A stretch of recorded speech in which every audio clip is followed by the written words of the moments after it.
Good evening, everybody. I'm going to give it that minute to let people log on. Going to make a little adjustment of the camera. There we go. It's a breaking video. It's been an unbelievable day. I wanted to sleep more, and of course I didn't. There were huge gains today. I had an NGO come forward, a powerful NGO, a very old one, and I talked to their representative. It was unbelievable to get that kind of phone call. I was thoroughly pleased. Big breakthrough with Russia today on the UNSC stage. I got in touch with their office finally. It's been pretty scary to say the least, folks. But I'm almost there, and just terrific things done today.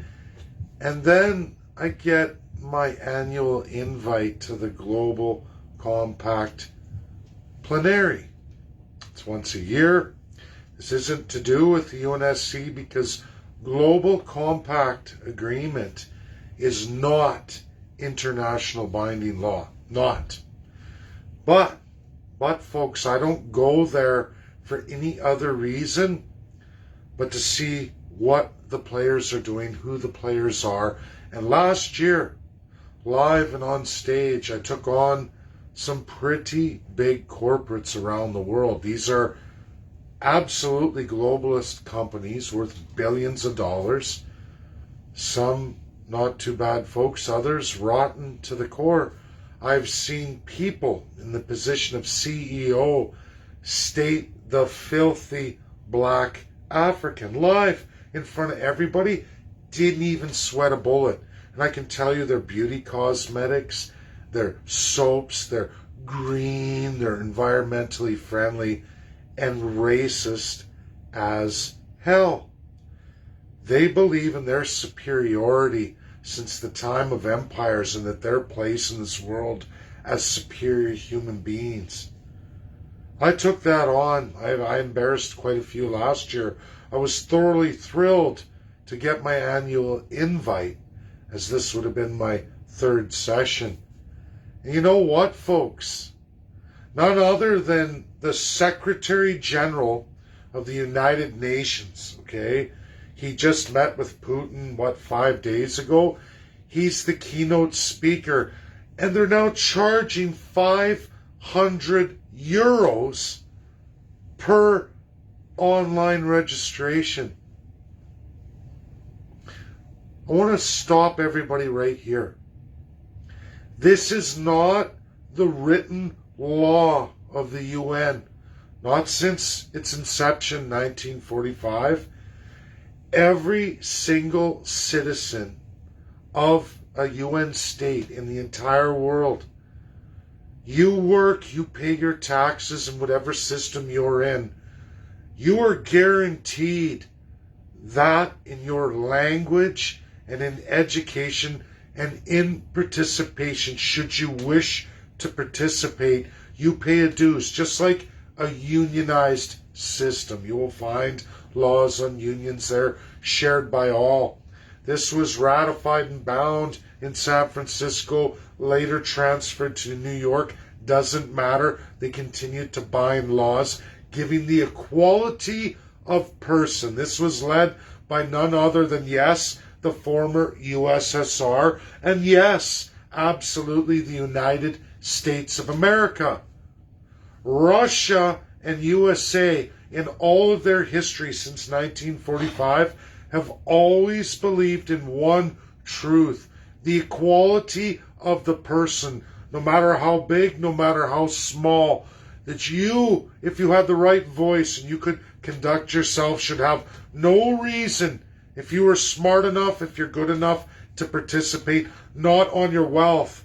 That's why all of us in every UN state, regardless of third world or first world, we're all given an equality on that UN stage. That was to be the new world of individual sovereign nation states striving to make life better for every family on this earth, striving to make sure everybody had their equality. And for many decades, the UNSCP 5 and their rotating Security Council elected have worked on that tirelessly. If you go through how much work they've done in peace and security, regardless of what narratives people say, pick any one year and you will find day after day after day them taking on sometimes 10, 15 different situations a day. Mass amounts of work, non-stop problems throughout the world. It hasn't been perfect. But when you look at world scope in international relations and laws, what the world was before World War II and all its history, nothing of monumental achievements has ever been seen prior, and never at such an explosive rate in good deeds done worldwide to make the world a better place. That is what the UN is supposed to be.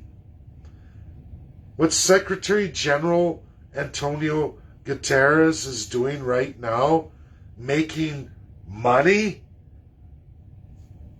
aligning himself with powerful global corporations to enrich himself and key groups, and ignoring the voices of academics or those who excel in economics, in finance, in law, in culture, in history, and to be thrown to the side because you can't be any more of a world leader with us, regardless of the UN Charter, because we're not going to follow it anymore. In fact, folks, you can take every Canadian politician, bureaucrat, and the rest who even use this narrative of New World Order.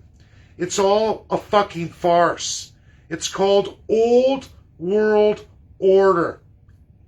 An Old World Order where it's the elite, the divine, the globalist companies, used to be like the East India Trading Company and many, many others. Every empire had one. All colonials who abused a class of people called the third class, a slave class.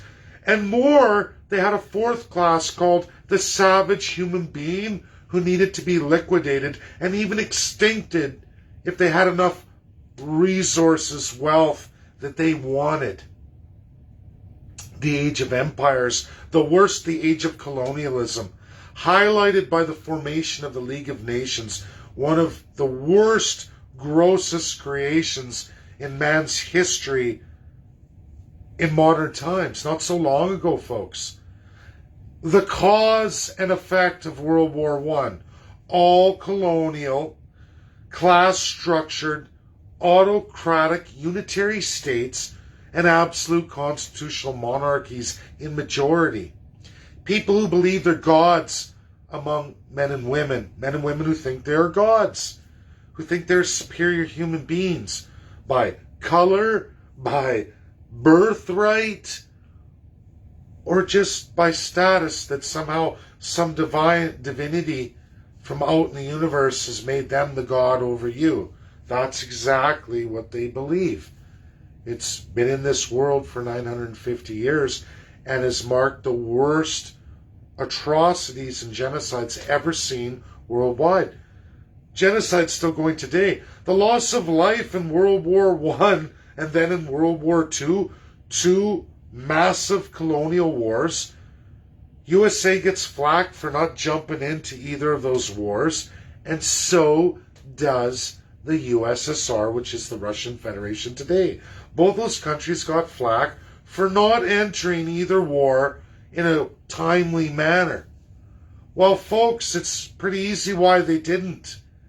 These are genocidal maniac countries who don't have any sense of equality of person. They think you're boot shit, bird shit, and they think they're a god over you. Would you jump into a war defending gods or people who think they're gods? No. Former Soviet Union, excuse me. I've been Zooming all day. I've been on the phone all day. I should have a water. I'm going to steal my girlfriend's coffee.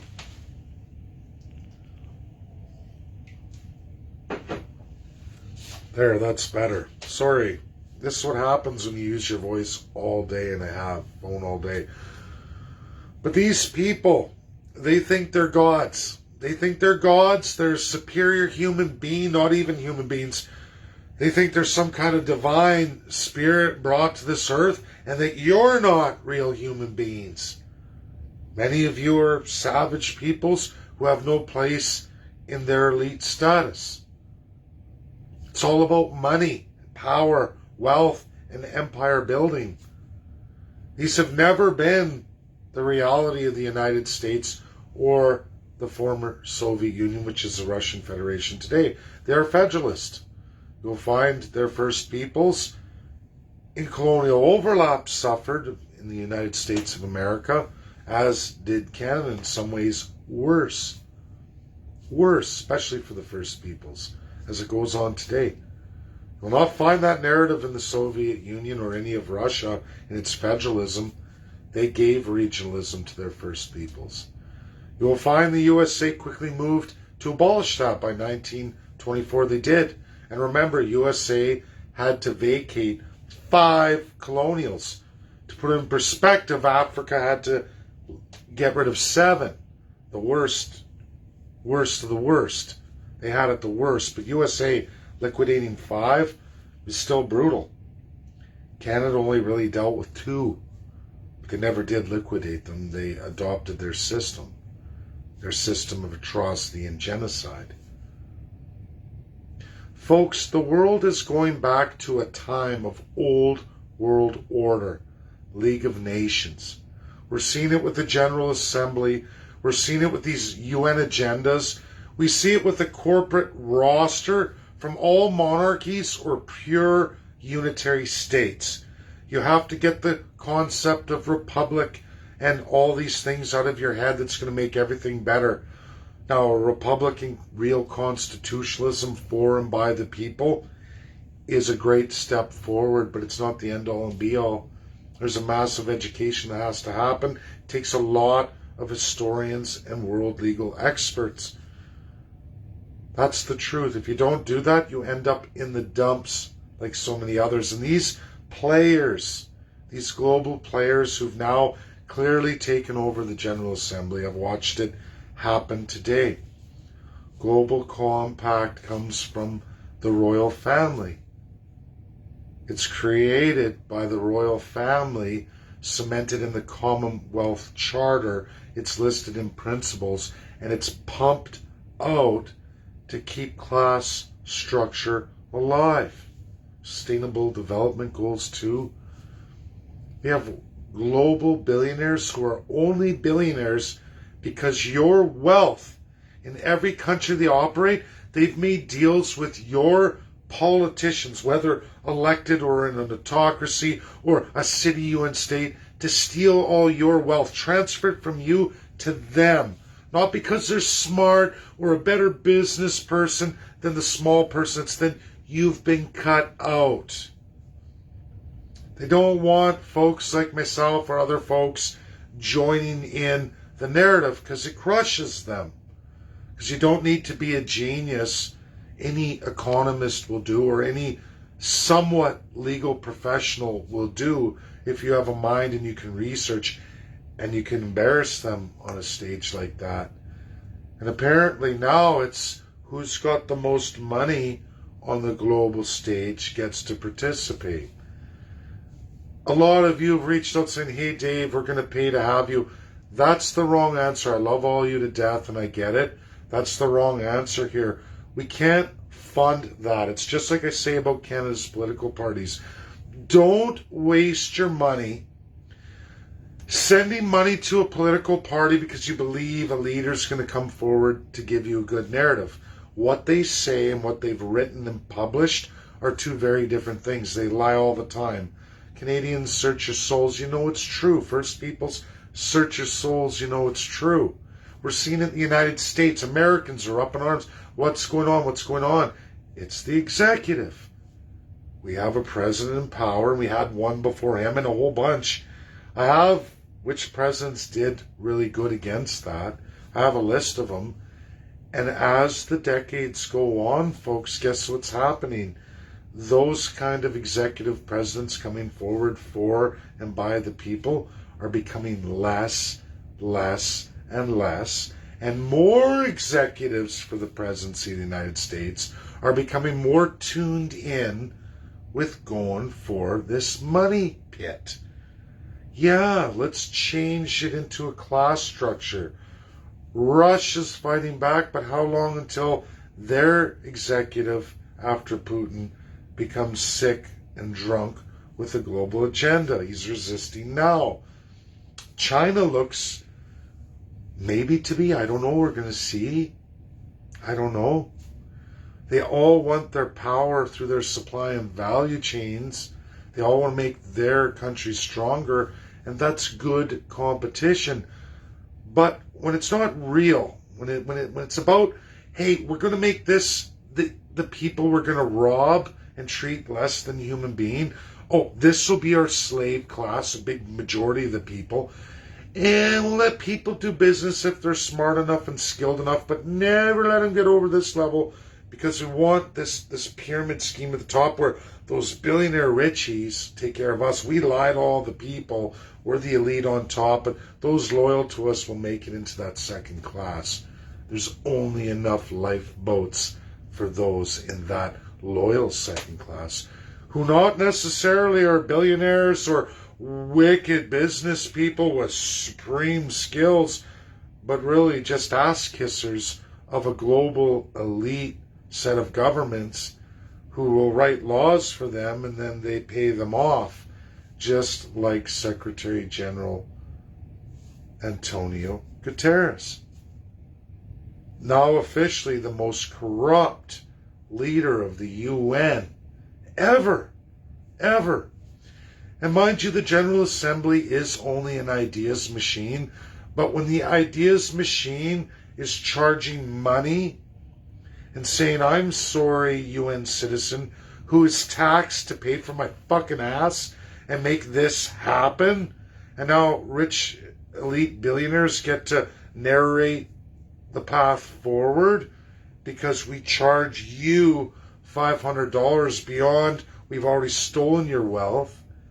So you don't get a voice or a say because, we don't want that. You're a slave, motherfucker and stupid bitch.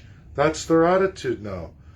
How many people from the third world are going to come up with 500 euros to participate?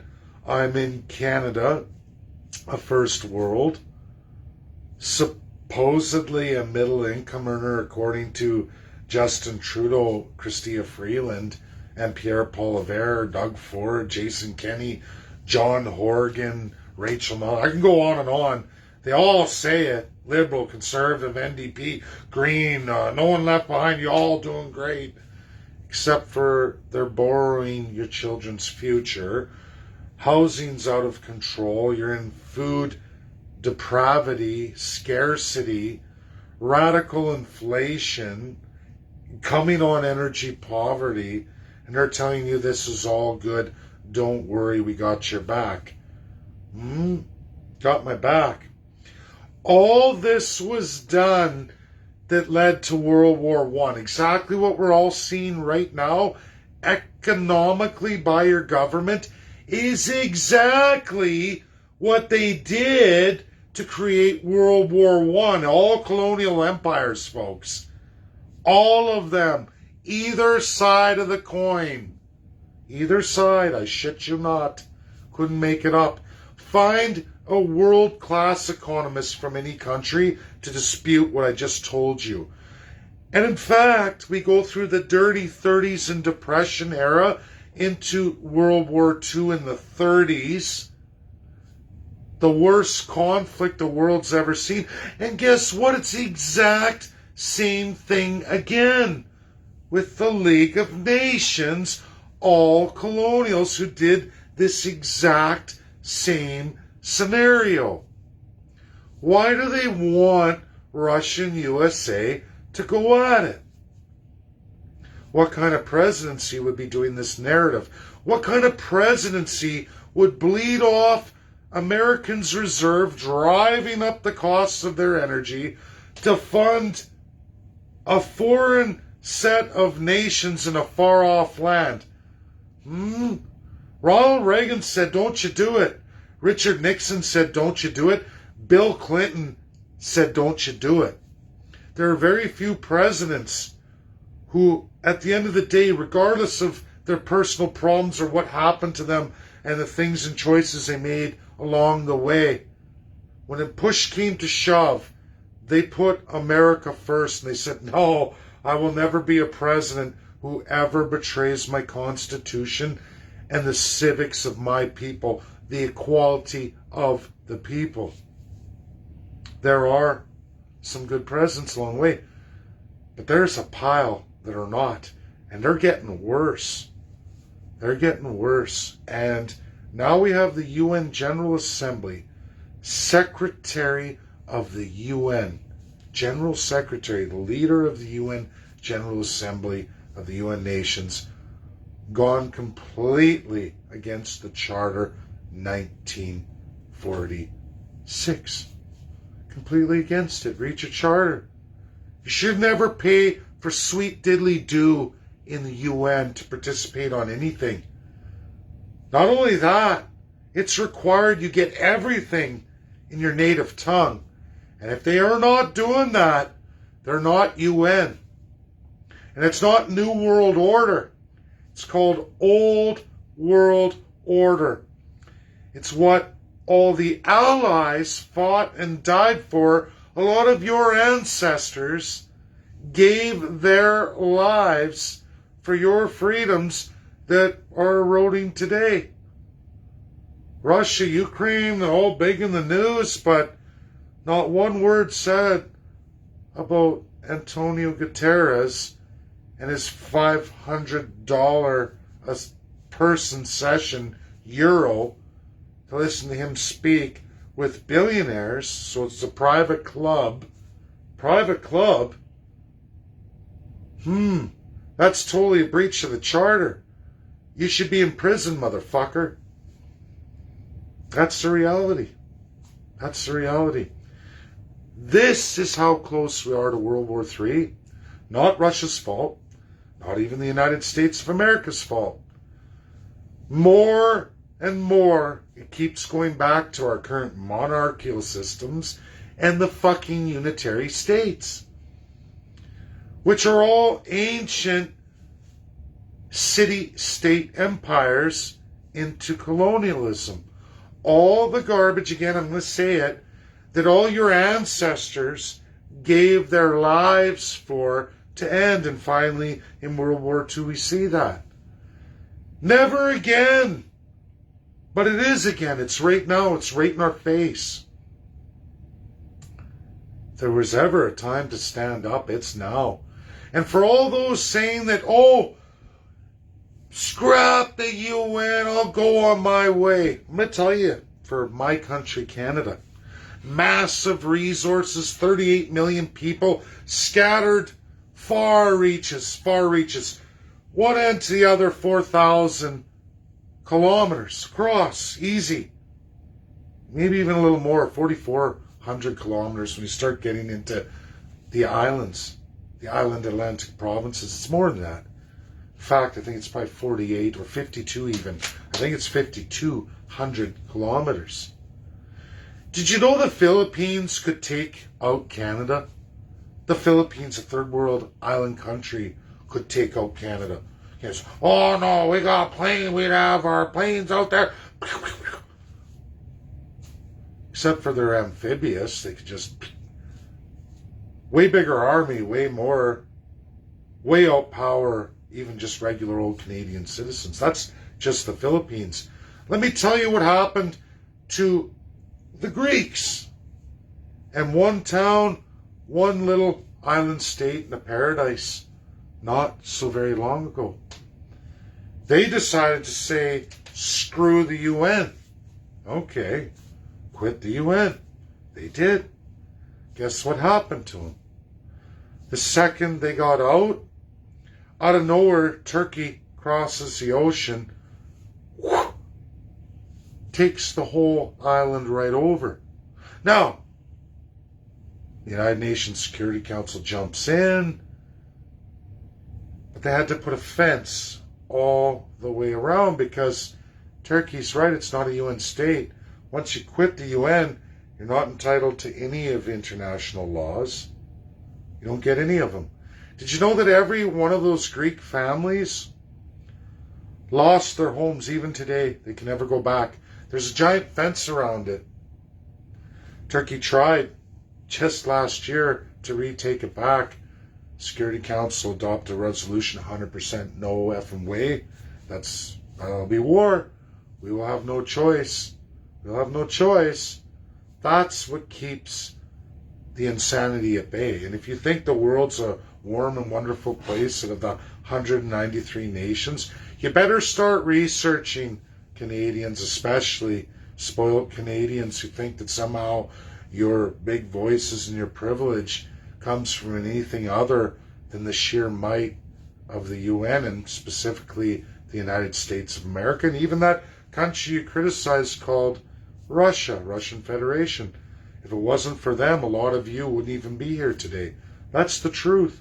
A lot of you wouldn't even be here. I can tell you for First Peoples, if you liked the end of enfranchisement, you talk about missing, murdered Indigenous women, I can tell you there would be hundreds upon hundreds of thousands of more if it wasn't for the former USSR 1960. If it wasn't for USSR, there would be a whole pile of more murdered and missing Indigenous women.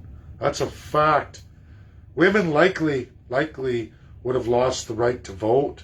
I don't even know if the crime of rape would even be a crime. USA had brought it forward first, but for the Commonwealth, there's no equivalency of the crime of rape in the same time periods prior. None. USA invented that crime, which is a real crime.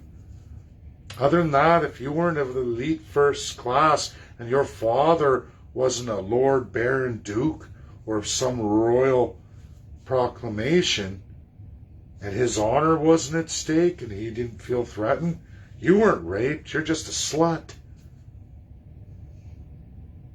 I'm sorry, but these are historical truths and realities. And too many have no idea what the world really is. You can never leave the UN. And if it goes down, be prepared to be fighting all kinds of enemies you maybe even never even thought of. And again, if you don't believe me, there are a multitude of examples out there of people who thought like you did. At one time they had nice lives, they were cushioned, they were in utopias of their own. Kashmir, right between India, Iran, the Middle East, Iraq, and Kashmir, a utopia in an area. We all know about Kashmir and clothing, that's what comes to mind, but that used to be a country called Kashmir, a little paradise, slice of heaven in the middle of an ugly place of the world. And they didn't go with the UN. They had 2 years to make a decision. They were protected for 2 years. And you know what happened when the 2 years ended? 2 countries went at it, and they don't exist anymore. And they're nowhere nothing like the utopia they were, the happy, content peoples they were. They got ransacked, and they'll never, ever be restored, ever. Gone forever from this earth. There's piles of them all over. There's actually 215 should-be countries. There's people with zero rights on this earth forever and a day. I know you guys have heard of Taiwan. I know you've heard of Palestine. But you can go on, and there is a big, big list all the way to Greece. All over the place. All kinds of people not recognized for nothing. Don't get freedom of travel. Don't get the luxury of all the UN international binding laws that protect everybody else in the UN state. Pay your dues. The world will treat you better than you've ever been treated. Because there are wolves ready at the doors who would love to take what you have away from you. That can happen any day of the week. Too many people think somehow they're going to create something and they're going to hold it. My ass. And if you think somehow you're superior in some way, you're not. Look at the Greeks. They thought they were too. There are still families alive today who can never get their homes back. And they fight in the UN every year. You watch presentations come. People are getting older. They lost everything.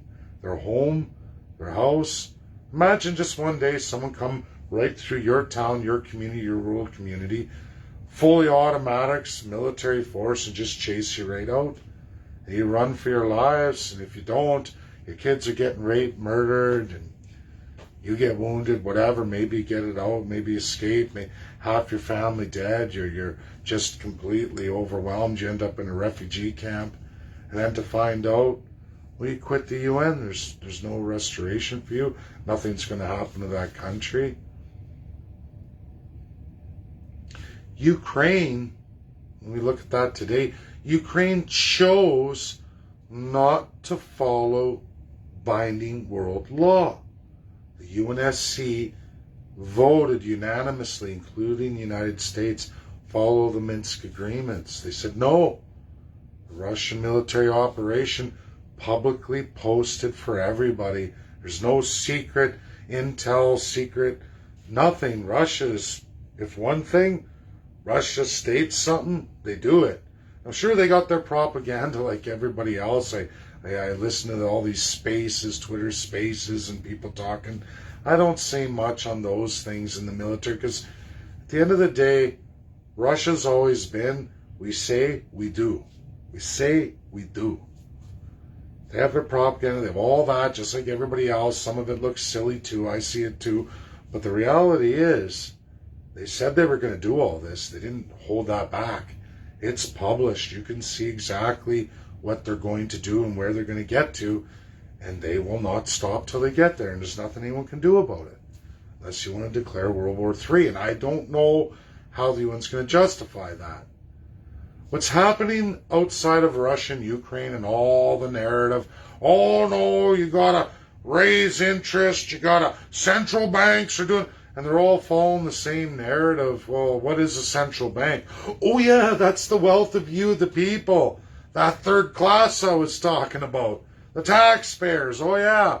It's all the work and labor and wealth you generate, put there, they send it out everywhere all over the world to their wealthy billionaire friends, like Antonio Guterres and his global compact that now is $500 a person euro, which pretty much eliminates 99% of the world's population from joining or participating. It's not about the quality of the person, how smart you are, what feats you've done. It's about what status you have in class. Forget everybody else. That is League of Nations. That's not the UN. It's not written anywhere in the UN, and actually that bullshit's forbidden.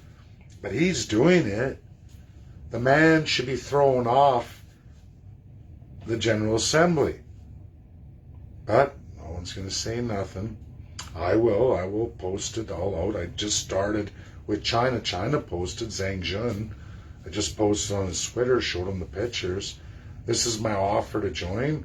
So if I don't have this wealth status, I'm no longer a world leader anymore. Sick, pathetic, wrong. The kind of mentality that was the League of Nations that led to World War I and II. And that's what's right in front of us right now. That's the evil of the UN. It's always been here in this world. It was greatly reduced, nearly defeated in World War II, and somehow three sleeping giants have allowed this to fester and grow out of control again. Will they be defeated? Well, they're at each other's throats, two of them, the mightiest of the mighty, who both have terrific federalist systems, but maybe one of those executives is so corrupt he don't give a shit. He's going to do it. He's going to get away with it this time. I don't know. The Constitution of the United States should reset itself. It's very strong, very old, but how strong are the people who are empowered by that Constitution? Because that Constitution's written for them. How smart are the people? Are they as smart as they were in World War II? I'm not so sure, folks. In fact, I'm terrified about it. Keeps me up often late at night. This is my video. It needs to be shared. It's credible, it's real, and most important, it's verifiable. You can see my post where I just did 4 screenshots. That's my invite to Global Compact. 1 year ago today, I did that live. I still have all the screenshots. I keep all this stuff, all the billionaires I smashed down, and looks like we got a little baby waking up here, guys. So I'm too loud, and I'm going to have to let you go. But remember, credible, verifiable, and real. And you share because it's the right thing to do. You can make the world a better place. You can make your country a better place, but that takes you. Nobody else, not some divine leader from a party, which is the biggest sickness of Canadians, the institutionalization. I'm going to elect a hero to save me. You save yourself. It's you who works for your family and makes your world a better place. Nobody else. It's not what your country can do for you, remember? It's what you can do for your country. That can be called tacky, but that's real. And that's the same as being a global citizen. You do for the world, not what the world does for you. Thanks. Bye now.